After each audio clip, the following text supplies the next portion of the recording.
Hello, everybody. Welcome. Happy Friday. I hope everyone can hear me okay. We are here at our fourth live chat. And as we have people join us, we're going to start out again with a trivia question. I'll repeat it a couple of times. But can anybody tell me how many cubs have been discovered in a single den in Mongolia? Let's see. So welcome everybody who's just joining us. Thank you for joining our fourth live chat here, streaming on Facebook. I just asked a trivia question to get us started as people join us of how many cubs have ever been found by our team in a single den. So if you have an answer or guess, please type it in the comments below.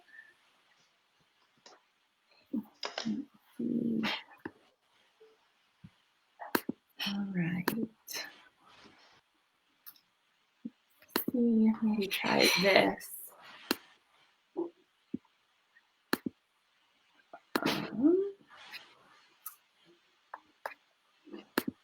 Welcome everybody. Again, how many snow leopard cubs have we found in a den? That's our trivia question today to get us started. For some reason, I'm not seeing them come through. Oh, here we go. Okay. Oh, perfect. That's great timing. Candace guessed 3, and that is actually correct. So, you know, those cubs were actually found in a den of a cat we studied for a while named Dagina, and the opportunity to observe wild cubs in a den was a really rare feat. It was only the 5th time that had ever been done in the wild, and it's giving us a lot of invaluable information and firsthand information on litter size and reproductive rates for females. So we're getting a lot of great information, and that was found, the den was found using the GPS technology that we talked about on our last talk. So, and just a little teaser, we will have photos of those cubs at the end of our talk today in conjunction with our concluding activity. So stay tuned for that. And good guesses, yes, keep them coming. I'm seeing them now. Hello from the Netherlands and from Pennsylvania. Hi, everybody. Thank you. Welcome again. I think we're going to go ahead and get started. So my name is Marissa Naranjan from the Snow Leopard Trust. And again, we're so happy to have you here today. This has been a really fun thing to be able to come here every other week and check in with you guys. Snow leopards definitely have the best snow leopard champions in the world, and we're really glad that you're part of that team and just really grateful to be here with you today. So speaking of snow leopard champions, I'm joined here today by Dr. Ranjini Murali, my wonderful colleague. And I want to introduce her today, and then I will turn this over to her. So Ranjini's fascination with the natural world began in the forests of the Western Ghats, which she used to visit on her summer vacations. This love led her to pursue a career in conservation and research. She recently graduated with a PhD from the Nature Conservation Foundation and the Manipal University. Congratulations. And after which she completed a post-doctorate with the Azim Premji University in Bangalore. Ranjini has always been fascinated by people and their interactions in the natural world. Her research interests lie in the understanding multiple values humans have for nature, socio-ecological systems, and of course, snow leopards. Ranjini worked with the Snow Leopard Trust Nature Conservation Foundation. They're our partner in India, and she was with their high altitude program and fell in love with the snow leopard landscapes, the people, and for their program's inclusive approaches for conservation. And I'm thrilled to announce that she is now recently working with the Snow Leopard Trust as a conservation scientist. So I've been hearing about Ranjini for a long time, and now I'm really thrilled and excited to be able to work more directly with her. So it is a privilege and an honor, and I'm so excited to be here with her today. And I'm going to introduce the topic a little bit as well. So Ranjini is going to be talking with us today about how habitats are crucial for snow leopards, but are also vital for the human well-being. She'll cover how communities use, value, and manage these landscapes, and what they stand to lose due to mining and other large-scale development projects. So again, like last time as she's talking, if you have questions, please put them in the comments, and afterwards we'll go through and answer those. So with that, I will turn it over to Ranjini, and can't wait to hear what you have to say. Thanks for the lovely introduction, Marissa.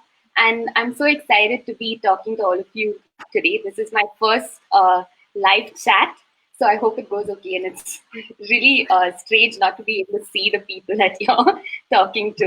So yeah, so excited to be here. I'm just gonna, yeah. So today I'm gonna be talking about valuing snow leopards in snow leopard landscapes. And I thought I'd start by,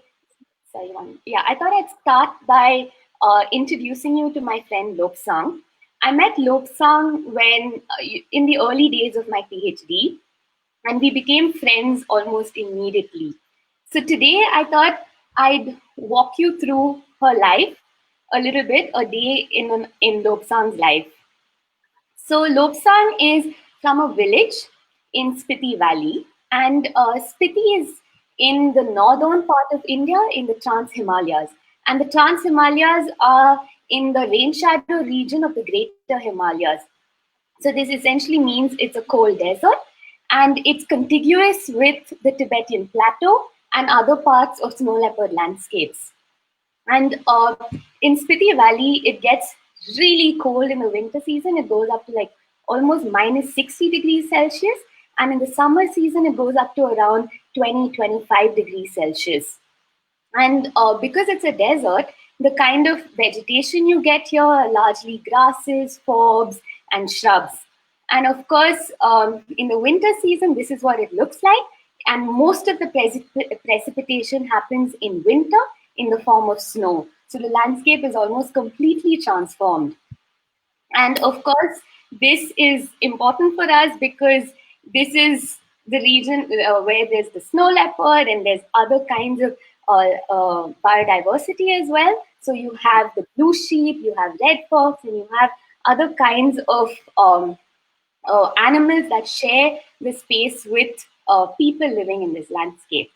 So walking through a day in Lobsang's life, it starts in the morning with her looking after her livestock. So this is some of Lobsang's livestock. So she wakes up in the morning, collects some of the sheep and the goat, and takes it to a common point in the village. So other people also bring their livestock to this point. And all the livestock, the smaller bodied livestock, so we're talking about the sheep, we're talking about the goat, and even the donkeys, all of them are brought together and they're taken out herding by one person, and they come back in the evening.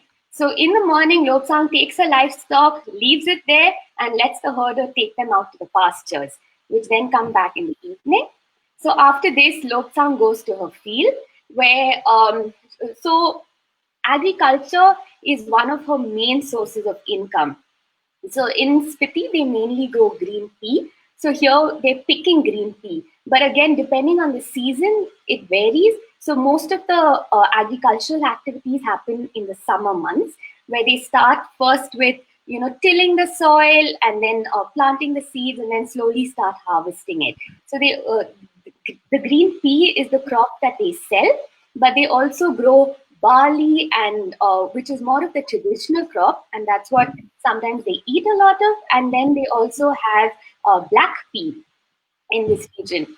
So now after Lobsang's done, looking after her crops, picking some green peas, she needs to go to the pasture because she has to collect wood or dung, because this is what they use to heat the house. So she needs it to not only heat the house, but it's also important for cooking purposes. So they go into the pasture and you have Lobsang collecting wood and dung that's going to be helping keep her warm, but also help with help her prepare food.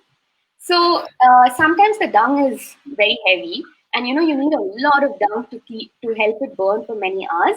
So she uses a donkey to bring it back to her house. So here you can see that the dung has been, so a little bit is on her back, but also some of it is strapped onto the donkey, who helps her bring it back to her house.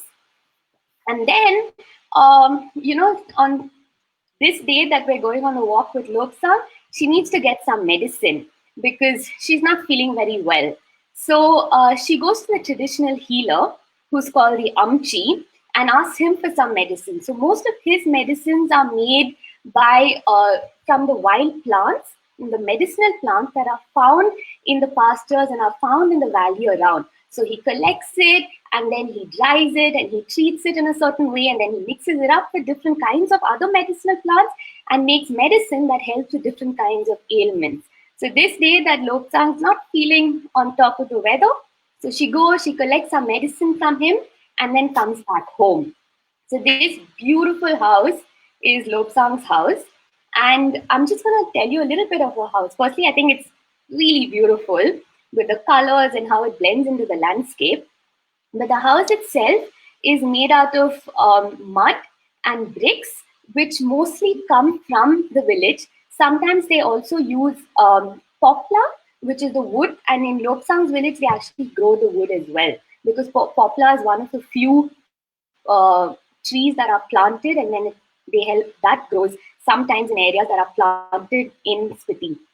And then on top of a roof, the dried hay that you see, some of it comes from the pastures, but a lot of it also comes from the agricultural land. Once they've finished harvesting all the green tea, all the greens are taken and dried on the roof for years. So some of it is for decoration, but the other bits of it is also to give to the cattle to give to the livestock during the winter months, when forage is going to be scarce and difficult to find.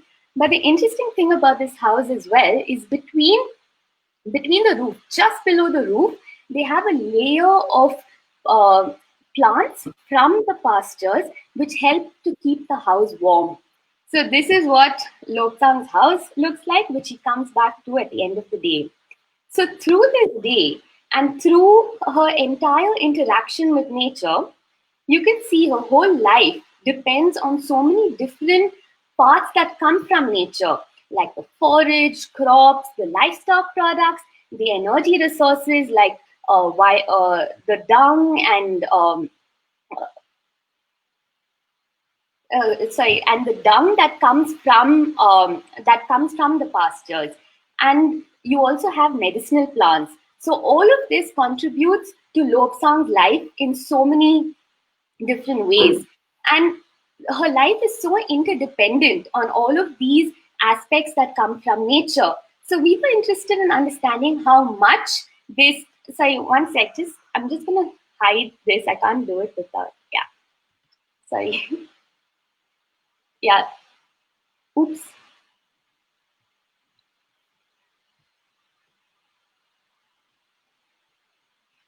Oops, sorry. Technical. Sorry, just give me a minute. Can you see it now?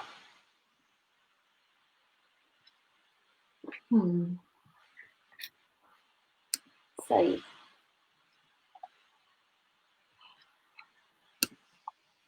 Okay.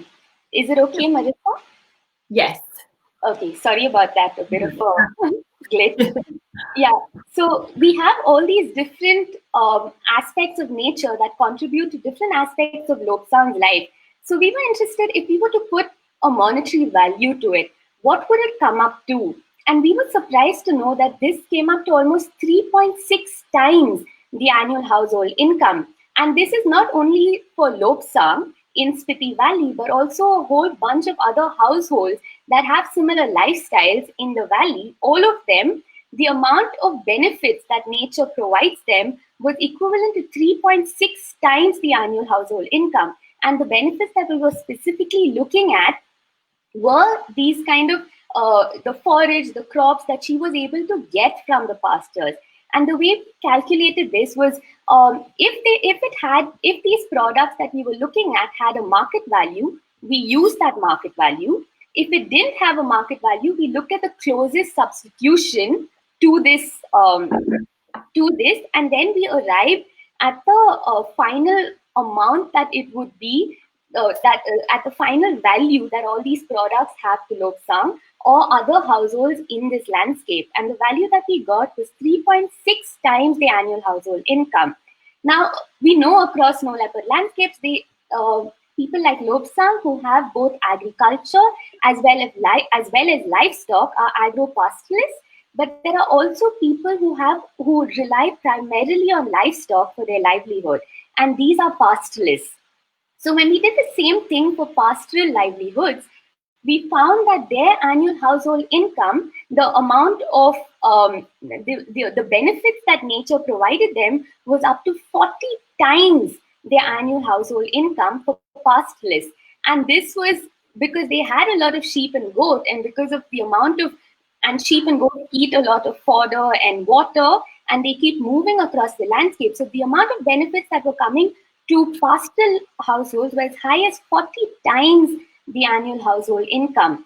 And when we were looking at this, we were largely just looking at the tangible benefits, like crops, like forage, like water. But if we were to look at the intangible benefits, such as the prevention of disease, or climate regulation, or the prevention of soil erosion, the real value that nature provides to their livelihoods is likely to be much, much higher. And this is at a local level. Now, if we were to scale it up and look at the benefits that snow leopard landscapes provide to people who live even downstream from them, because many of these areas are water towers, and they provide water to almost 1.6 billion people. So the kind of benefits we're talking about that come from snow leopard landscapes is actually quite remarkable. And if we were to include all these different dimensions of value, the real value would be very high. So what this tells us is that nature is essential for human well-being. And especially in these landscapes, communities are very, very reliant on the nature around them, and it helps them, it acts as a security through some very difficult times. And it also tells us that communities and people in these landscapes have to be, because they're so reliant on this, on nature, any decisions that are taken there will directly impact them. So they have to be considered during any interventions we have, from conservation interventions to any other kinds of interventions that we have in these landscapes. We have to include them, and they have to be active decision makers, because all of this is going to directly impact their livelihoods. And with newer changes coming to these landscapes, like mining and dam construction, they stand to lose a lot. So during decision making, they have to be explicitly considered. Now, monetary value, that is thinking of value in terms of money, is one way of expressing value. But there are different ways that we can express what things are important to us, right? Not everything can be captured in terms of monetary value. So what we have on the left-hand side is one of the religious functions that happen from the Buddhist monastery. So what you see burning is juniper, which was burned for this festival, right? So juniper plays a very important cultural significance in this festival and in their lives as well. So it's hard to put a monetary value on something like that. And what we see on the right is, you can see a rock art, which has been there for millennium. And above that is also, it's a religious structure that shows the religious linkages that people have in these landscapes. For things like this, it's very difficult to put a monetary value on it.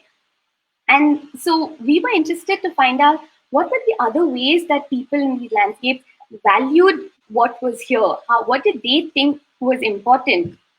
So we asked, so we went about, based on the previous work we had done, we had an idea of the different kinds of benefits that people saw that nature provided them. So we had a list.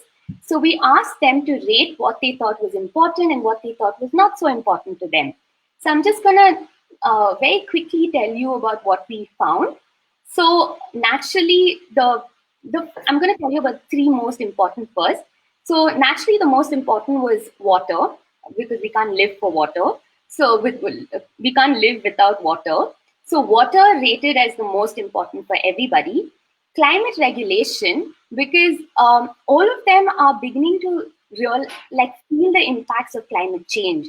Climate change is very real and very present, because when I was asking a few questions, there was this one person I remember who took me outside and showed me the mountain opposite his house, and he said, "Look at that mountain.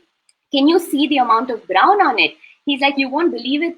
We've only started seeing the brown on the mountain in the recent years because the snow has started melting. Before this, it was always white." And this matters because the time the snow melts and how it melts impacts their agriculture and impacts how impacts the irrigation of the agriculture. So they need the snow to be thick, and they need it to melt slowly so that it melts at the right time and it's useful for irrigation. If it doesn't, then they're going to have a water shortage. And these water shortages will also impact the amount of fodder in the pasture. So climate regulation is really important for them in the landscape. And of course, cultural heritage, which Spiti has a unique culture. So for them, their identity comes from being in that landscape, and the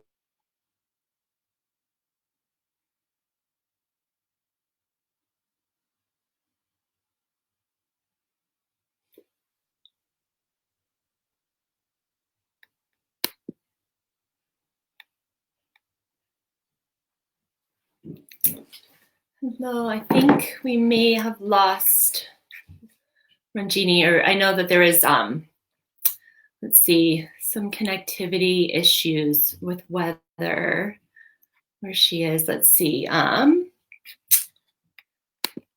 give her a minute. I think we tried to get her back on here. And in the meantime, I see some familiar names. So Yvonne from Seneca Park Zoo, hello. Anna from Poland. It's been fun to see names come in. Anil from India. Alan from Chicago. So yeah, if you kind of put where you're from in the comments as well, I think it's really amazing to see there's Thanos from Greece. So really seeing kind of this global connection that we have with everybody here today, coming to learn more about snow leopards. Let's see. Wondering, let's see if Stu, I know, is behind the scenes helping us with some technology. So let's see. No, I was really drawn into that presentation. I want to hear the rest of it as well. Let's see here. Andrew from Boston, hi there.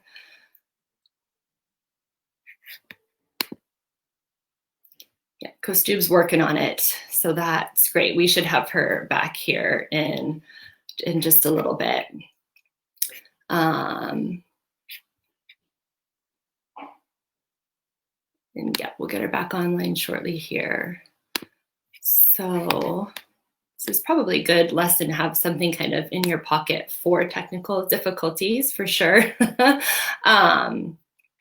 But let's see. I wonder,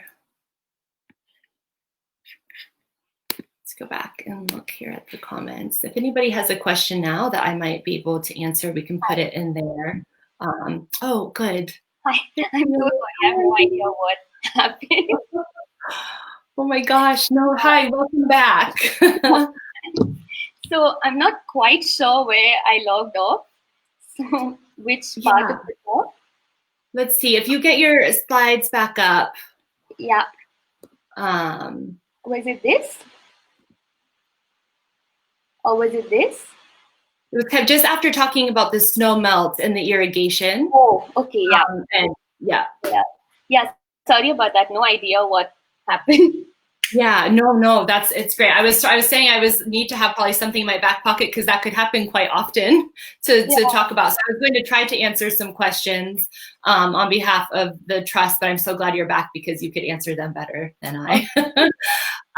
But yeah, the slide with the arrow pointing up. Yeah. Perfect. So Oh, okay, sorry, one second. I'm just gonna, yeah. Can you see it now? Yep, exactly. Okay, yeah. So I think I stopped about the irrigation, so I'm gonna continue from there. So yeah, so as I was saying, they're very aware of the climate changing in this area because it's happening, it's present, it's now. So the other thing that's been the third most important benefit from the landscape for them was cultural heritage. So, cultural heritage, because of the identity that the landscape provides, the linkages, the cultural linkages that they have, and they're very proud of the different ways that Spiti provides for their identity. So, when we come to what is the least important for them, we look at wild plants because it's a desert system. The amount of wild edible plants are not that high. Most of it is also substitutable from the market, so it wasn't that relevant. Pollination services, because the crops that they depend on, like green pea, is not that dependent on bee pollination. So here when we talk about pollination, we specifically mean pollination by bees. But this is more important a little bit lower down where apple is grown. And of course, for them, the least important were the wild animals. And when we talk about wild animals, it means the wild herbivores like the ibex and the blue sheep, and the wild carnivores like the snow leopard and the wolf. And this is, for me, it was really telling because for me, the most important thing in this landscape would be the wild animals. Like we talk about this as snow leopard landscapes. I'm there because of the snow leopard. And most people in that landscape start with the snow leopard, which is what is the least important to them. And it's not surprising why it is not important, because every time I spoke to people, they were telling me about all the different kinds of ways nature benefits them, but when it came to wild animals, they'd be like, it doesn't benefit us in any way, it causes us harm. And then it's not surprising because of this reason. You have the snow leopard with a fresh kill over there, and then next to it, what here is a dog with a collar, with a steel collar, so that he doesn't get attacked by the snow leopard. So for them, depredation is very real and a part of their everyday lives in that landscape. And most of the interactions that happen with the snow leopard are mostly negative. And when we talk about depredation, very often we think of it in terms of economic loss, right? Because livestock is being lost, and which is true, it is also economic loss, but it's also more than that. And the first time that it really struck me was I was staying with one of the nomadic herders in their tent, and can you see how thin on the second picture? Can you see how thin the tent flap is, because the light is also coming in? So it's such a thin flap that's separating you from the rest of everything around you. And when I was staying there in the night, so in the morning it was all okay, and they were telling me about all the different stories about how sometimes the wolves come at night, and I was really entertained. So I went to sleep, and that night the dogs started barking. And when they started barking, my first thought was, oh my God, there's a snow leopard or there's a wolf, and it's going to come. And it's either going to come and attack the dogs, or it's going to come and attack the sheep. And that was really stressing me out. And it kept me awake. And so when I woke up in the morning, I asked them, I was like, do you think that was a snow leopard or a wolf that was in the way? And they were like, no, last night it wasn't there. But I was like, how were you able to sleep? And then my friend over here, Tenzin, he turned around and he told me, he's like, see, that's so difficult, because that's also that also keeps us up all the time at night, because you keep thinking, when is it going to come? And the thought of that sometimes it interferes with your sleep. It causes a lot of stress. So there's a lot of other emotional baggages that also come with the threat of depredation. And in addition, of course, there's also the linkages you have with the animals that get killed. It might be a dog it might be a pet, or even with the livestock, you have certain connections to it. So this also is another dimension of depredation in the landscape that I had never really thought about, but it really influences the relationships that people have with these animals. So what I wanted to say about this was human relationships with nature matter, with the landscape matter, and it's not the same. There are multiple. It's multi-dimensional, and there are multiple different kinds of values people have with different elements. And nature is not homogeneous, right? There's different aspects to it. There's different experiences that you get from it. So there's aspects to it that are positive. There are aspects to it that are negative. So when we work with people in these landscapes, it's really important that we work on strengthening the positive and relational values that the people have with the landscape that's built on relationships, strengthening those, whereas understanding why negative relationships occur and helping make those negative more positive and turning them into relationships that matter to them as well. So these people have been living in these landscapes for millennia, right? And it's only recently started opening out, but they have been living with the animals in this landscape for generations. And they have different ways of managing different aspects of this landscape. And people manage what we value. We govern what we value. So we were interested in understanding how a little village, so Lobsang's village that I had mentioned in the beginning of the talk, we were interested in understanding how her village was managing the grazing and grazing pastures surrounding their village. So what we found, so we sat down with the villagers and we walked through, what are the different ways that they manage it? How do they go about managing? What we found out was they had rules, many different kinds of rules. So some of the ways that they manage it is the smaller body livestock, like I had mentioned at the beginning, which were sheep and goat and donkeys. They were taken into the grazing pastures during the day and they were brought back in. And every household, every household took them grazing turn-wise. So if it was one household's turn one day, it would be another household's turn the next day. So that way, the grazing, it was collectively grazed and the grazing responsibility was shared. And then they also, for the larger body livestock, they were left to graze free. They were left to graze out in the pastures, and they would only be brought back when they were needed. And in addition to this, they also had fixed pastures. So for the winter pastures, it was mostly around the village and they were kept aside only for the winter because the winter season, they didn't have much greenery around. And the summer pastures were further away and these were quite distinct and separate. Every village had very specific pasture boundaries. So these were some of the rules that were around managing the pasture. They also had ways of sharing information about the state of the pasture, or if they saw, maybe they saw a snow leopard when they were taking the sheep out. So then when they come back the next day, they tell the herder, yesterday I saw carnivore in that direction, maybe you want to avoid that direction. Or they'd say, today the grass is not looking so good where I went, maybe you want to go to another direction. So this way they would share information and adjust their strategies accordingly. There were also ways that they'd resolve conflicts so that conflicts didn't continue but were immediately resolved so it would continue smoothly. So because they had so many rules, it was also important that people monitor them. So it was self-monitoring. So everybody in the village kind of made sure that the herder on that day went out to where he was supposed to go. There was a very strong leadership. So in case there was any conflict that would happen, they'd go to the leader and who was the head of the village, he'd help solve it, or they'd go to the elders of the village who would help resolve the conflicts or who would help with important decision making. And finally, all of this was based on very strong history because they have been here for millennia, and these rules and the way that they manage the pasture have been developed over all this time and it has been passed down through generations.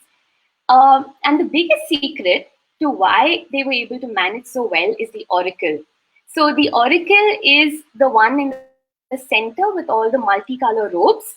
So the oracle is the vassal of the god.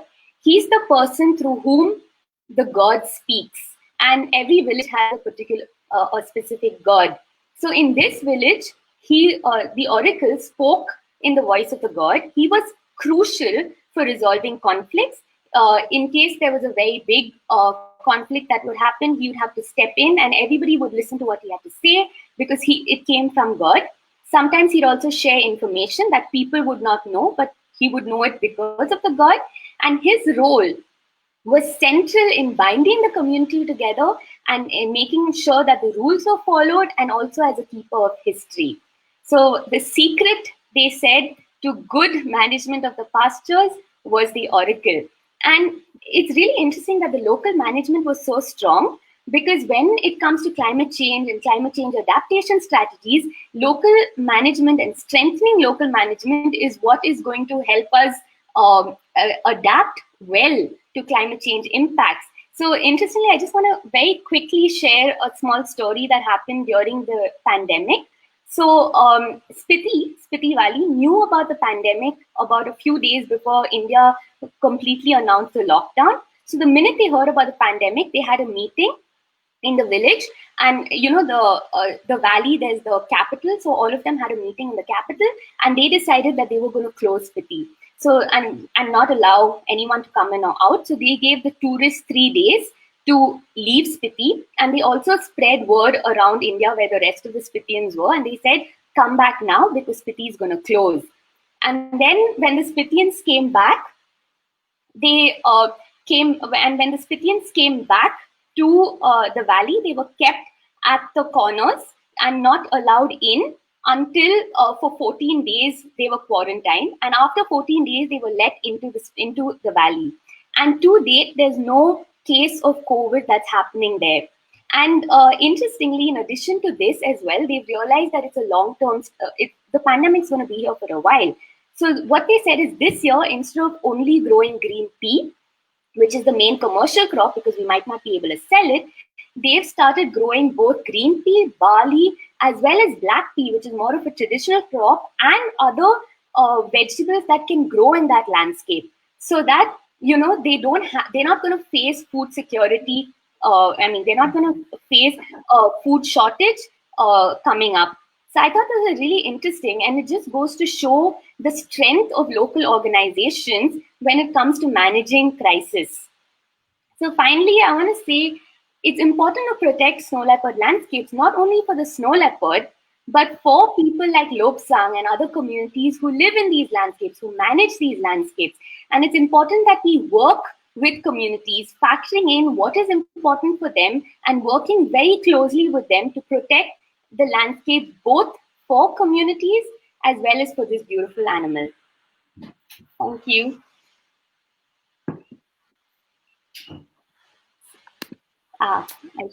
Thank you. Oh my gosh, Ranjini, that was amazing.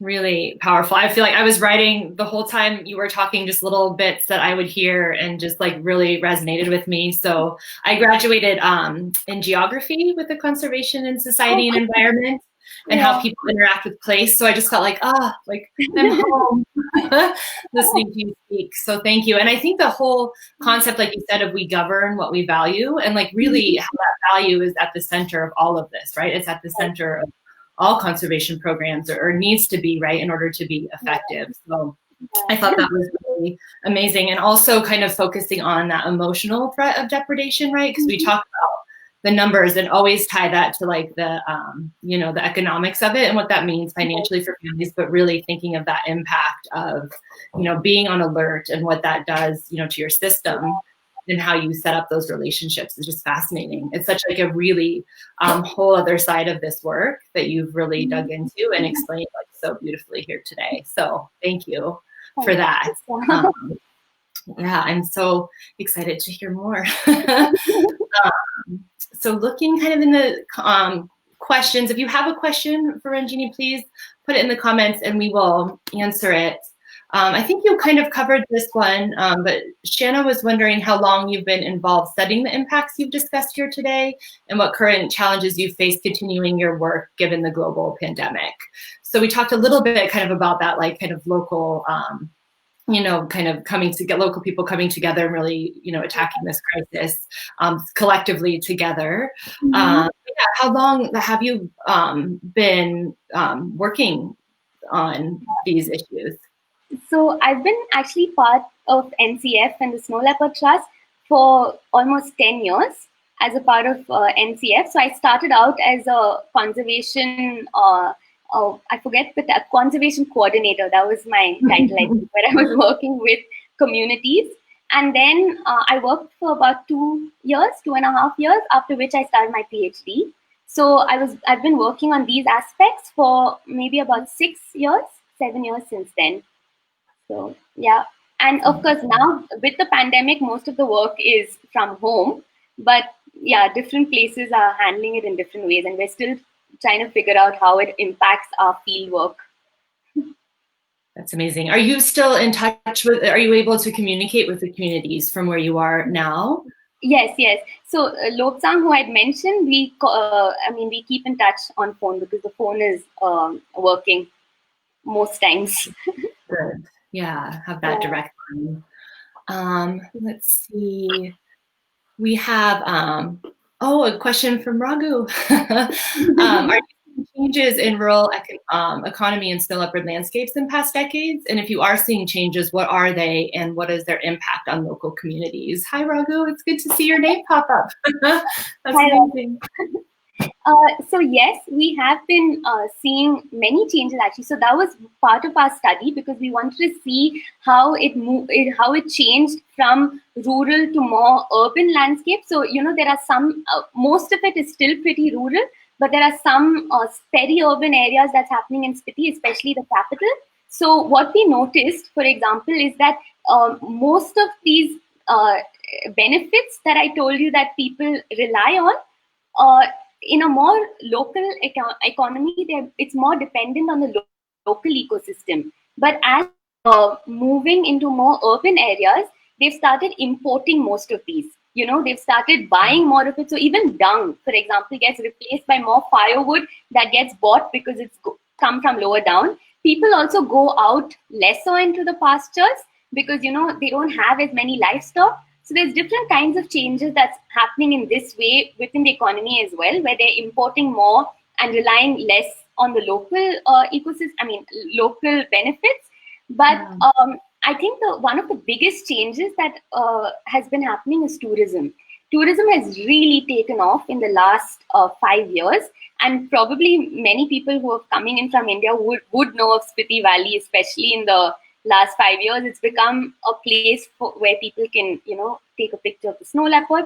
But it still remains to see how, the pandemic is going to impact these factors.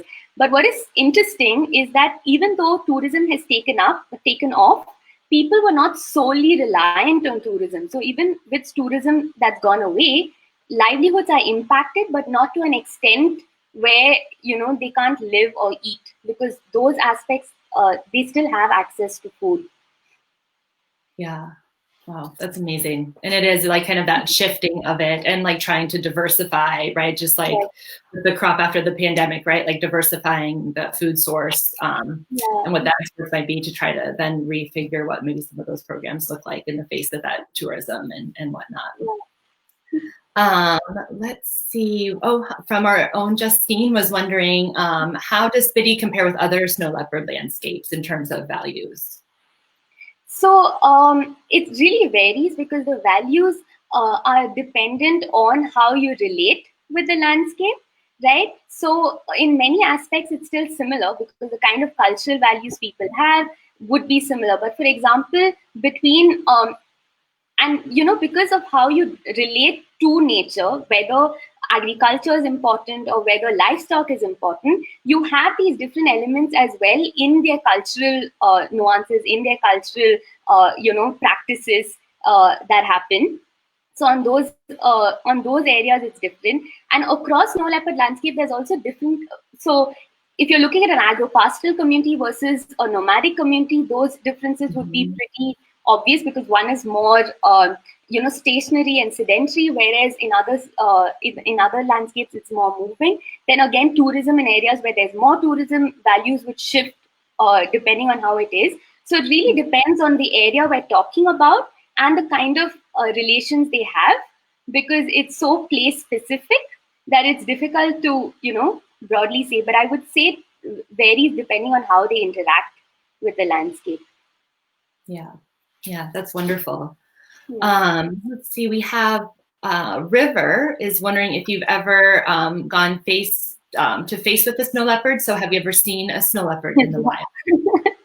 So I'm not sure whether to count what I did see as okay, so I've been working there for some time. I haven't seen a completely wild sighting. I was lucky enough to be part of a collaring effort. And during that period, the snow leopard gets trapped. And if you were there for the last live chat, Orion would have walked you through that.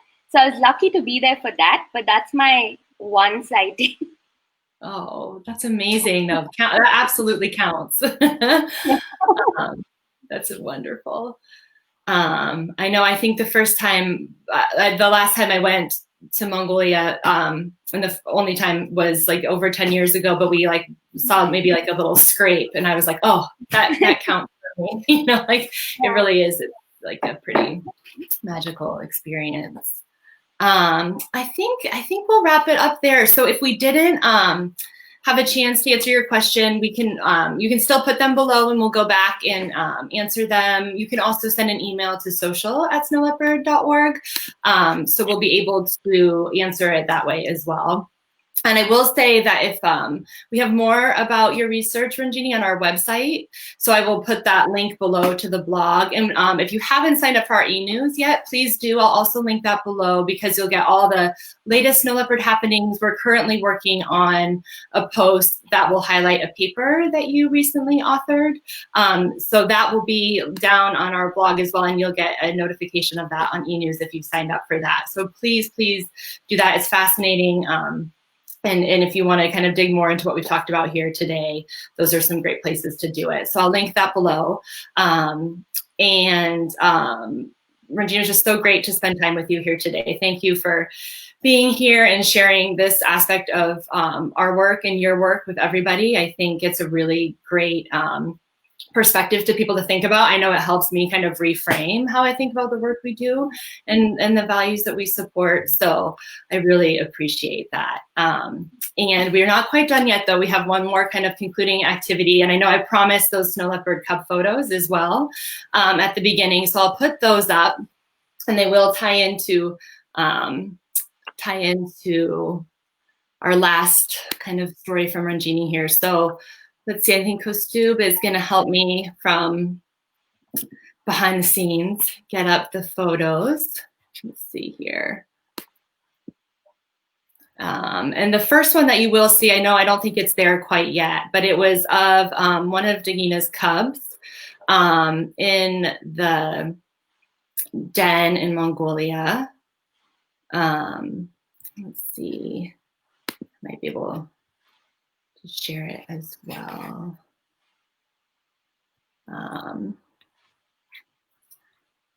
Let's see here. I'm hesitant to push this because I'm afraid.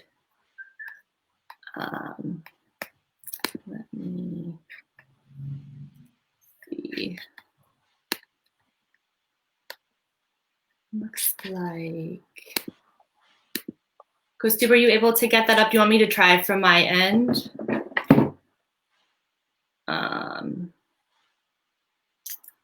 Let's see.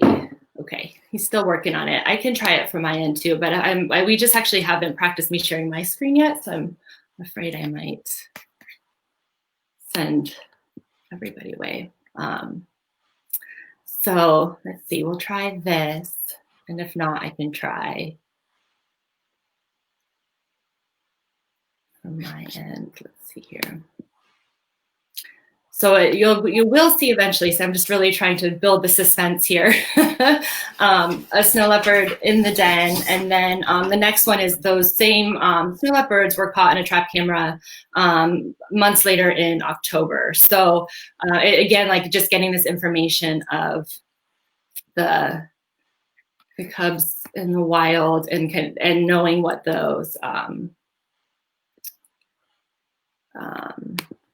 what those like dispersal rates are and being able to see them again. So let's see here. I can do it this way. Thank you for being patient. I don't know, I wonder if you guys can see this.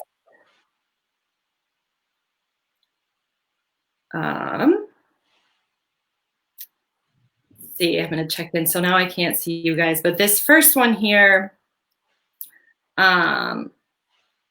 is the cub in the den. And the second one here is that same cub a few months later, or maybe not that exact same one, but one of the cubs that was found in the den with Dagina. So I hope you guys can see that. If you can't, I will definitely post them again in the comments below. So let me see if I can get back here. Okay, and maybe we can get Ranjini back, Kostub.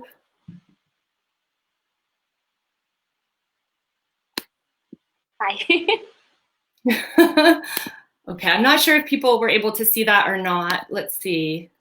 Yeah, but I will post them below if not. But the whole purpose, too, of that was to lead into talking about that you had some kind of unexpected family members to join. It sounds like before the pandemic, there was a rescue mission, and Ranjini and her family rescued 4 critters and their mom. And so I was going to ask people to comment if they can guess what new species of critters have made their way reluctantly into Ranjini's family. So we're going to ask people to guess below what the rescue mission was for, and then Ranjini, maybe you can tell us a little bit about it. And since I think we lost a little bit of time there, so maybe if you wanted to talk about the rescue mission, I would love to hear it. We haven't practiced this, or I haven't heard it ahead of time, so I would love to hear what happened. Yeah, no, we now have surprised 4 baby kittens on our terrace. So since the pandemic started, because they had kind of got trapped on a ledge which was on the neighbor's wall, and then we had to like have this whole maneuver where we tried going with a ladder, and then we had to place a board on top, and then finally we had to hide while they came in, and then they decided just to make our terrace their new home. And they've been there and they've kind of colonized the terrace because they're still not letting us go onto the terrace. So I'm hoping this is also going to improve my luck of seeing snow leopards, because till now I was a dog person, and I think maybe that's what was the problem. So now I'm hoping they bring me luck. There's the spirit of the cat. The spirit of the cat. Oh, that's amazing. And they're still there today. Yeah, they're still there. In fact, I can hear them. During the presentation, they were just like running on top. And they're very playful. So you can hear them like jumping on each other. They're very cute. Oh, I love that. Maybe we can include pictures of that in the chat below later as well. Yeah.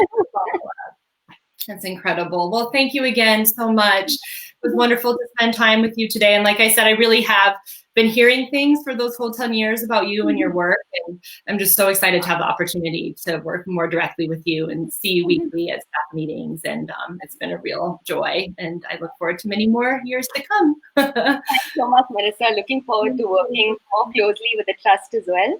And thank you so much for everyone for signing in. And thank you for being patient with all my internet issues. But yeah, thank you so much. Oh my gosh. Yeah, no, it's amazing. I was saying we have a host chat as well here, and it keeps it real, right? Like we have connectivity issues, my screen sharing issues, like that's life, but we're still here getting through it together. And yeah, thank you everybody for your patience and just for asking such great questions and being here today. So our next live chat will be 2 weeks from today, if all goes as planned, and we will be sending out notifications through that e-news as well. So please sign up for that. The live chats are saved on our Facebook as well as on our blog. So please share it with people too after this.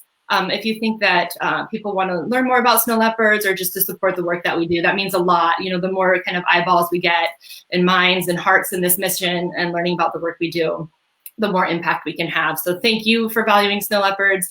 Thank you for valuing your time and coming in here today and spending it with us. So take care, everybody. Stay safe and healthy, and we will see you soon. Thanks, everyone. Thank you.